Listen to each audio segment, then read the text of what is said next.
ये है practice series का दूसरा पार्ट, जिसमें हम नेक्स्ट 10 क्वेश्चन देखेंगे जो कि इम्पॉर्टेंट है। ये सारे के सारे मैंने यूकेएसएससी ने जितने भी एग्ज़ाम कंडक्ट करवाए हैं उनमें से ये क्वेश्चन मैंने सेलेक्ट किए हैं और वही मैं आपको यहाँ पे दिखा रहा हूँ। तो इसमें पहला क्वेश्चन है, the site of glycolysis in a cell is. Cell के अंदर ग्लाइकोलिसिस किस जगह पर होता है? First option is nucleus, second is ribosome, third is cytoplasm और लास्ट वन इज़ क्रोमोसोम। तो यहाँ पे सबसे पहले ग्लाइकोलिसिस का मतलब क्या होता है? Glycolysis is the oxidation of the glucose. Cell के अंदर ग्लूकोज का जो ऑक्सीडेशन होता है उसको क्या कहा जाता है? ग्लाइकोलिसिस कहा जाता है। और जब भी ग्लूकोज का ऑक्सीडेशन होता है तो वो पायरुविक एसिड बनाता है, और या जिसको हम पायरुवेट भी कहते हैं। ठीक है, तो जो हमारे पास ग्लाइकोलिसिस की जो प्रोसेस होती है वो साइटोप्लाज्म में होती है। ठीक है, और साइटोप्लाज्म के बाद जो हमारे साइटोप्लाज्म में जो ग्लाइकोलिसिस होता है उसके बाद जो पायरुविक एसिड मिलता है हमको, उसका क्या होता है? उसका फर्दर ऑक्सीजन के प्रेजेंस में, अगर सपोज कीजिए सेल के अंदर ऑक्सीजन अवेलेबल है तो एरोबिक रेस्पिरेशन होगा और फिर क्या होगा? कार्बन डाइऑक्साइड और वाटर निकलेगा प्लस 38 एटीपी एनर्जी निकलेगी। और अगर एनाएरोबिक रेस्पिरेशन होगा तो वो डिपेंड करेगा कि सेल किस टाइप की है, एनिमल सेल है या प्लांट सेल है। अगर एनिमल सेल होगी तो लैक्टिक एसिड बनेगा, और अगर प्लांट सेल है तो क्या बनेगा? फिर एथेनॉल बनेगा और कार्बन डाइऑक्साइड निकलेगी। तो यहाँ पे अभी केवल आपसे ये पूछा गया है कि ग्लाइकोलिसिस की साइट कौन सी है, कहाँ पे होता है, तो ऑब्वियस सी बात है आंसर हो जाएगा option C, that is the cytoplasm. ठीक है, इसमें एक आता है क्रैब साइकिल, एक बार क्रॉस चेक कर लेना मैं नाम सही लिख रहा हूँ। तो ये जो क्रैब साइकिल है ये कहाँ प्लेस होती है? ये होती है आपके माइटोकॉन्ड्रिया के अंदर। इसी साइकिल के दौरान क्या होती है? एनर्जी रिलीज होती है। तो ये बेसिकली एरोबिक रेस्पिरेशन के दौरान जो साइकिल होती है वो है ये। ठीक है, इसके बाद नेक्स्ट क्वेश्चन देखिए। नेक्स्ट क्वेश्चन है, if the half life period of radioactive material is 40 days then its average life will be. अगर किसी रेडियो एक्टिव मटीरियल का जो हाफ लाइफ है वो आपको गिवन है और आपसे पूछा जा रहा है कि इसका एवरेज लाइफ क्या होगा या मीन लाइफ क्या होगा, तो आप किस तरीके से करोगे? आपको ध्यान रखना है कि जो हमारे पास हाफ लाइफ होती है T half, that is equal to होता है 0.693 ओवर लैम्डा। ठीक है, और जो एवरेज लाइफ होती है जिसको हम टाउ से रिप्रेजेंट करते हैं वो होता है 1 ओवर लैम्डा। तो सिंपल सी बात है, अगर आप यहाँ से देखो तो टी हाफ और एवरेज लाइफ में जो रिलेशन है वो हो जाएगा T half is equal to 0.693 into average life. ठीक है, तो यहाँ से आपको हाफ लाइफ तो आपको दे रखी है। ठीक है, हाफ लाइफ कितनी है? 40 डेज़ है।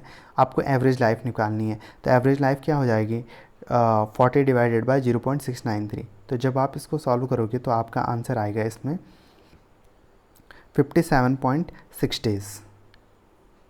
ठीक है, बस आपको रिलेशन याद रखना है कि जो रिलेशन है हाफ लाइफ और एवरेज लाइफ में वो है half life is equal to 0.693 multiplied by average life या मीन लाइफ। इसके बाद नेक्स्ट क्वेश्चन है, the decreasing order of the acidic strength of the following hydrides are.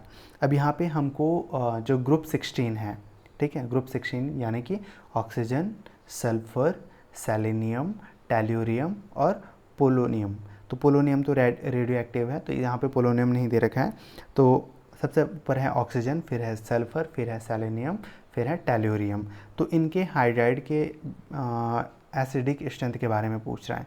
तो इससे प्रीवियस वीडियो में हमने हैलोजन की एसिडिक स्ट्रेंथ के बारे में डिस्कशन किया था कि जब भी हम ग्रुप में नीचे की तरफ के ले जाएंगे तो एसिडिक स्ट्रेंथ क्या होती है? इंक्रीज होती है। जैसे उस वाले केस में हाइड्रोजन आयोडाइड क्या होता है?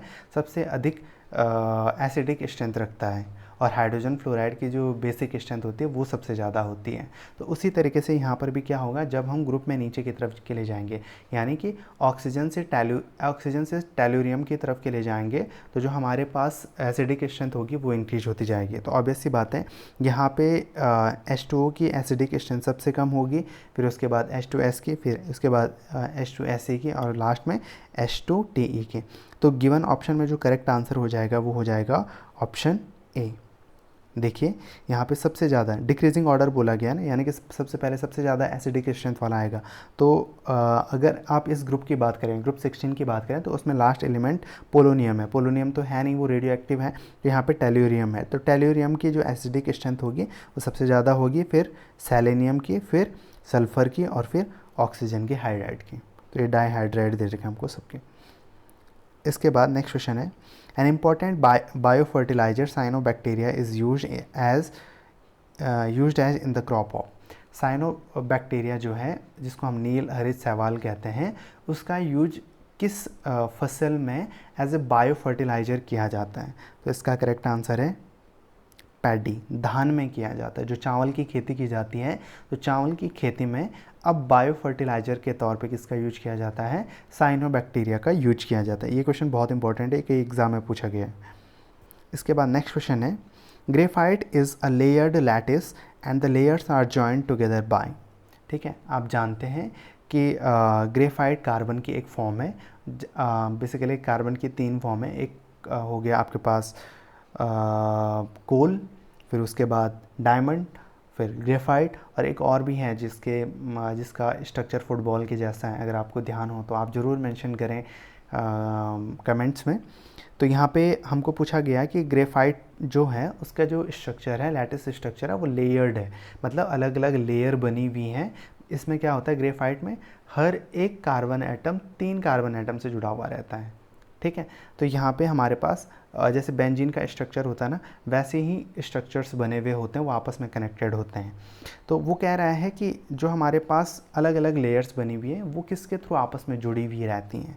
तो यहाँ पे ऑप्शन दे रखे हैं हमारे पास, by van der Waals forces, by metallic bonds, by covalent bond, by sigma electron bond.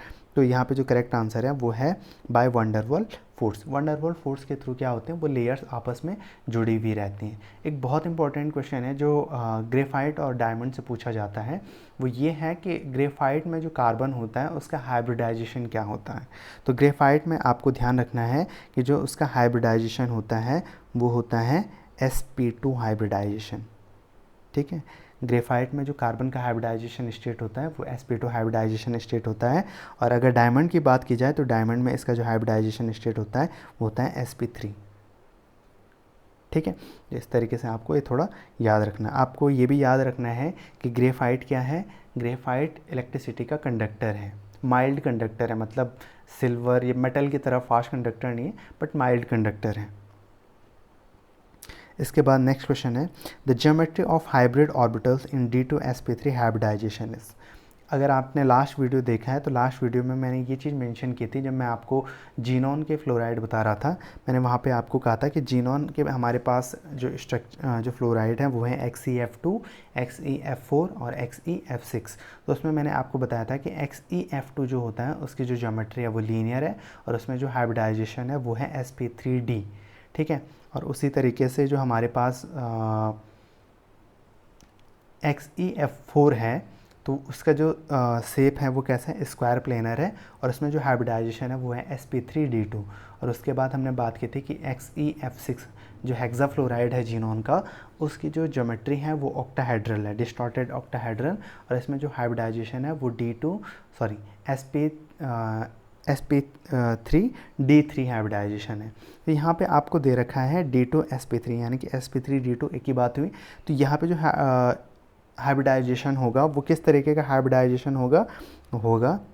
ये XeF4 की तरह है, तो ऑब्वियस सी बात है स्क्वायर प्लेनर होगा।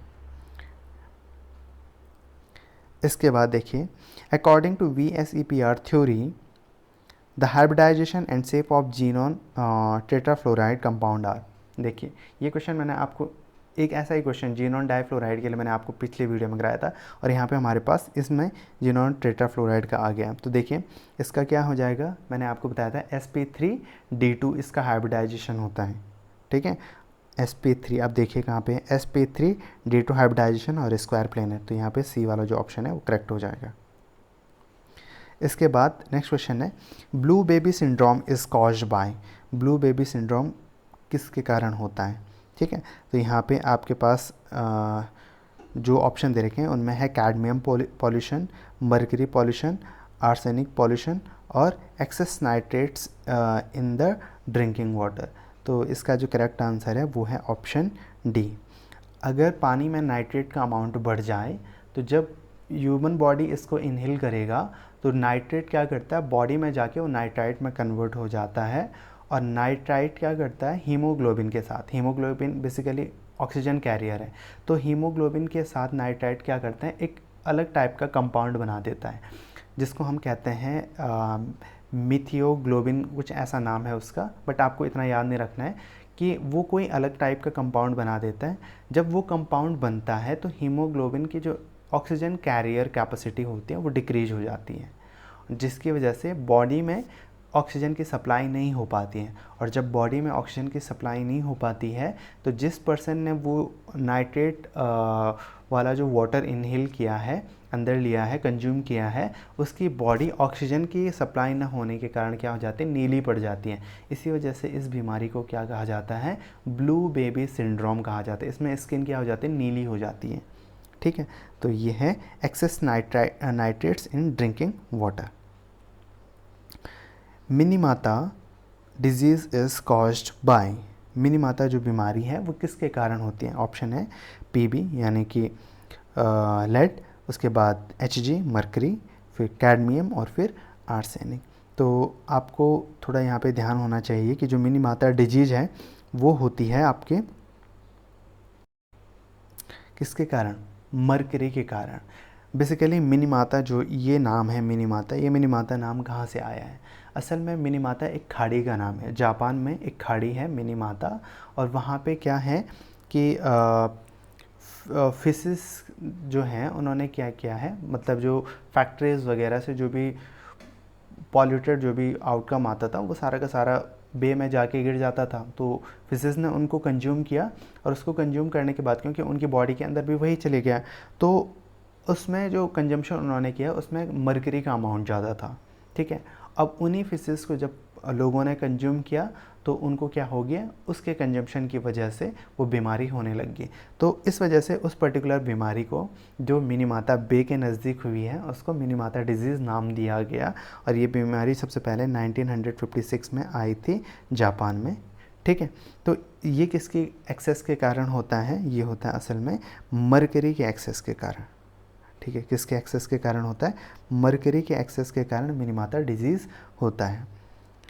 इसके बाद नेक्स्ट क्वेश्चन है, cellulose is a disaccharide, pentose polysaccharide, hexose polysaccharide और म्यूकोपॉलीसैकेराइड।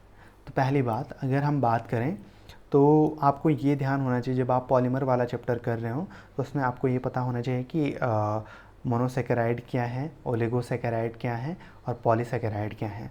तो अगर आपसे पूछा जाए कि मोनोसैकेराइड क्या क्या है, तो मोनोसैकेराइड का आप बेस्ट एग्जांपल दे सकते हो ग्लूकोज और फ्रक्टोज। ठीक है, तो ग्लूकोज और फ्रक्टोज क्या है, मोनोसैकेराइड है। अगर आपको पूछा जाए कि ओलिगोसैकेराइड या डाइसैकेराइड का एग्जांपल दीजिए, तो डाइसैकेराइड में आप क्या एग्जांपल दे सकते हैं? आप सुक्रोज दे सकते हैं, आप लैक्टोज दे सकते हैं। ठीक है, तो ये दोनों क्या हो सकते हैं, उसके एग्जांपल हो सकते हैं। इसके बाद अगर आपसे पूछा जाए कि पॉलीसैकेराइड के क्या एग्जांपल हो सकते हैं, तो स्टार्च हो गया, सेलुलोज हो गया और ऊन हो गया, ये सारे के सारे पॉलीसैकेराइड के एग्जांपल हैं। ठीक है, तो यहाँ पे अगर हम देखें तो जो स्टार्च है, ठीक है, वो अल्फ़ा डी ग्लूकोज का, ठीक है, अब ग्लूकोज तो हेक्सोज है, उसमें आपका एल्डिहाइड ग्रुप पाया जाता है, तो वो हेक्सोज है। तो अल्फ़ा डी ग्लूकोज जो होता है वो किसका मोनोमर है, स्टार्च का, और बीटा डी ग्लूकोज जो है वो किसका मोनोमर है, सेलुलोज का। तो यहाँ पे हमसे क्या पूछा गया, सेलुलोज क्या है, तो डाइसैकेराइड तो नहीं, ये तो पॉलीसैकेराइड होता है, तो ये वाला ऑप्शन तो गलत हो जाएगा। पेंटोज पॉलीसैकेराइड, पेंटोज नहीं है, पेंटोज यानी कि 5 जो हमारे पास क्या कहते हैं फ्यूरॉन टाइप का जो स्ट्रक्चर होगा वो नहीं है इसमें। तो फिर इसके बाद है हेक्सोज पॉलीसैकेराइड, तो ये हेक्सोज पॉलीसैकेराइड ही है। ठीक है, इसके बाद नेक्स्ट क्वेश्चन, तो ये हो गया लास्ट यहाँ पे एंड क्वेश्चन का, 10 क्वेश्चन ही मैंने इसमें सेलेक्ट किए थे। तो इसके बाद मैं नेक्स्ट हो सकता है मैं फ़िज़िक्स का लेके आऊँ। तो अगर आपको ये पसंद आ रहा है तो प्लीज़ लाइक ज़रूर करें ताकि मैं मोटिवेटेड फील करूँ और मैं इसी तरीके से आपको क्वेश्चन प्रोवाइड करवाता रहूँ। So thank you, stay tuned.